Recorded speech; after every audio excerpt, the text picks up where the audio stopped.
Solidarity. Solidarity. Thanks, PJ. So thank you everyone again for coming out here. शुक्रिया कि इतने सारे लोग आए हैं यहाँ पे, and शुक्रिया again to Cecilia. Want to acknowledge again that we're on the unceded lands of the Coast Salish people, Musqueam, Tsleil-Waututh, Squamish, Stalo, and Kwantlen peoples. ये जो ज़मीन है, ये मूल निवासियों की ज़मीन है. ये जो ज़मीन है, हमारे मूल निवासी भाईचारों ने कभी ना वॉर में, ना सरेंडर, ना ट्रीटी में, ये ज़मीन उनकी अभी तक है. ये ज़मीन बीसी ने, कनेडियन गवर्नमेंट ने बहुत अनजस्टली अपना माना है, लेकिन ये ज़मीन अभी भी उनकी है.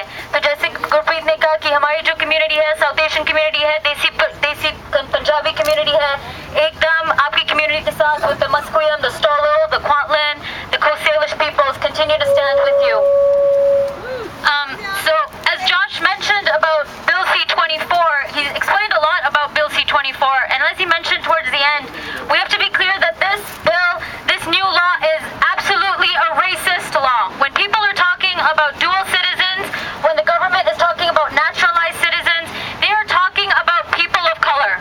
They are talking about immigrants. They're talking about brown and black folks that look like all of us. How many people here have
happens.